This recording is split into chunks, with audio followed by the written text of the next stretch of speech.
Hi and welcome to today's Daily Adventure. We're here in Singapore at the Education Exchange, Microsoft's E2 event.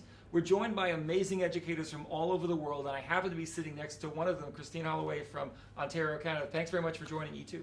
Thank you, Anthony. So you're working across a number of things in your classroom, and one of the things that I think is shared by a lot of the educators we see is the desire to help inspire students to solve some of the world's toughest problems. We often see that aligned to the Sustainable Development Goals. Tell me some of the things that you're doing to address that in your classroom.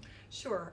Well, one of the projects that we've been working on was a project started by Cohen Timmers, who's up for the Global Teacher Prize this year, and it was called the Climate Action Project. I had my grade sixes collaborate via Skype, meet with experts from around the globe, and we actually did something really cool that I think you'll like, and it's looking at coral bleaching. We took an example, we looked at the coral bleaching crisis, and we decided that we were going to 3D print to help save the coral. So that was one project that we did. In addition to that, the project work that came out from the climate action was looking at how we could use mealworms, which are the larva stage of a darkling beetle, to actually break down styrofoam to solve the Earth's pollution problem. Mm-hmm. And that was a project that actually got featured in Belgium and made Belgian news.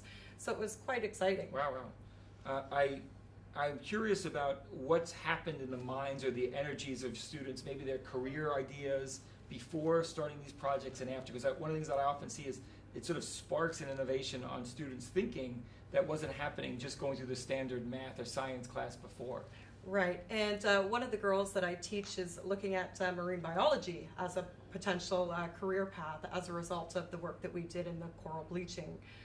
So that's a potential path for her. So certainly we need students' talents and ideas and energies to solve some of these tough challenges in the world.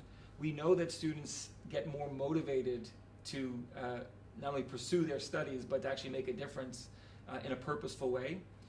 Why isn't this being embraced more in schools? And how do you think your example can help inspire other teachers to bring this into their classroom?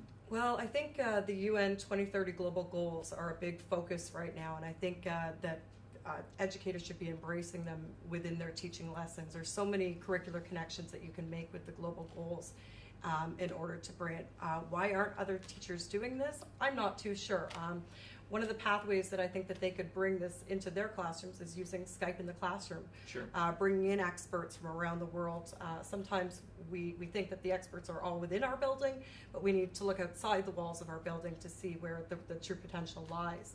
And that goes as well as with guest speakers, but as well as collaborating with other classrooms around the globe and sharing ideas, because that's where real change happens. Absolutely. I love the nature of the community. One of the things that happens typically at these events is that educators will meet each other from other countries and start projects with their schools and students collaboratively.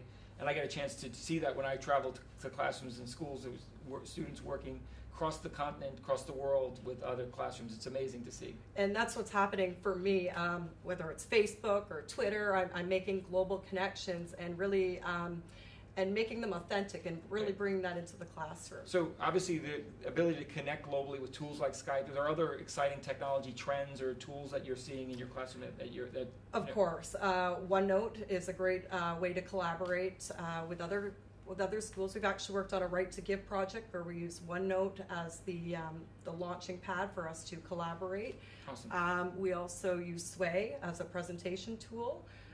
Mainly we used it, we created a top 10 list of the ways that we could help the environment, and we did that in a collaborative way. Teams is the new product that's just come out, so that's obviously going to be a real focus for collaboration. Yeah. Awesome. Well, those are natural skills that I think are going to be needed in the world of work for sure. So thanks very much for doing that.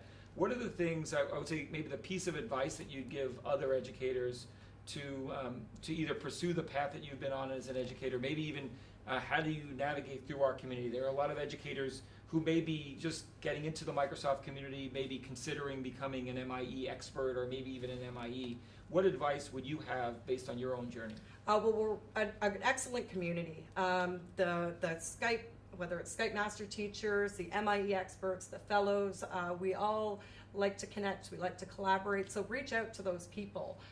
make those connections, and to really use the resources. I'm a fellow this year, so that means I have a little bit of experience. Yes. So look to people like us to be your guiding light in terms of bringing these projects into the classroom. Yeah, and I can vouch for the reality that the fellows and the MIE experts are tremendously helpful and sharing ideas, best practices, providing encouragement and support for teachers who are stressed or maybe Yes. overwhelmed by the transition. It's been amazing to see, and I really am inspired by this community of amazing heroes every day. So thanks for the work that you're doing. Thank you. Thanks for inspiring other teachers, and thanks for being part of E2 and today's Daily Adventure. Well, thanks for creating this global family. It truly makes a difference It's in our the pleasure, teaching for and sure. the education in the global world. Thank you. Thanks.